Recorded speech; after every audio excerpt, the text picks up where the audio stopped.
Sleep is so important. We need it to live. And when we can't sleep, we're desperate for help.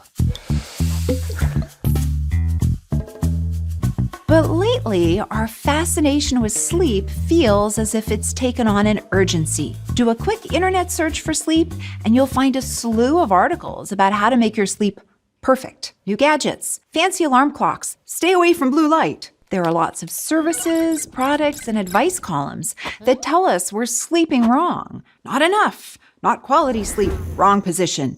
Even worse, you might find scary messaging claiming that if you're not sleeping right, your life is going to be shorter. You're going to get all kinds of diseases. One of the biggest worries we have about our sleep is that we're not getting enough, and that anything less than 7 hours a night means that we're doomed to bad health. Everything from high blood pressure to Alzheimer's disease. But there are two flaws with this kind of messaging. The first flaw is that it's not completely accurate. 7 to 8 hours of sleep, while recommended for adults, is just an average. And while messages have to be simplified for health communication to the public, sometimes important nuances get lost. So yes, it's true that not getting enough sleep in the long term is associated with health problems like cardiovascular disease, diabetes, and depression. But fixating solely on 7 to 8 hours ignores the fact that there's a range of sleep that people need.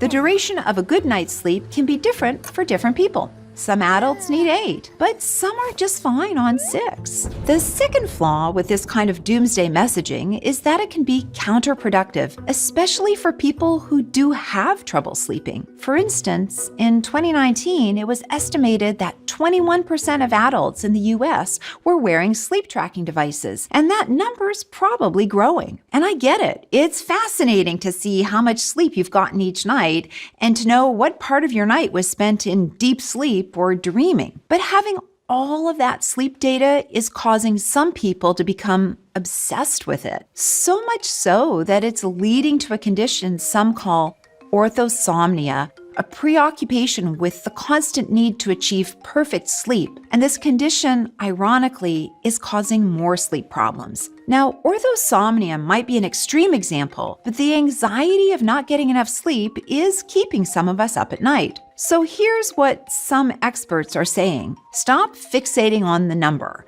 because that can lead to unrealistic expectations of sleep.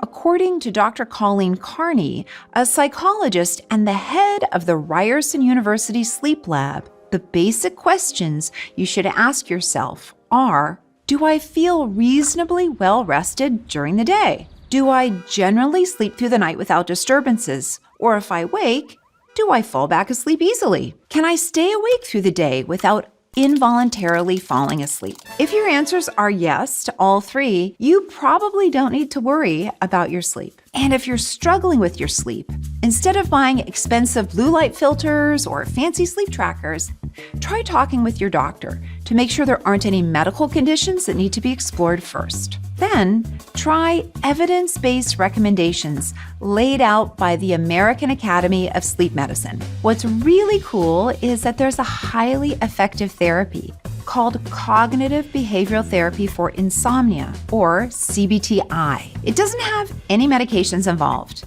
and it has a really low failure rate.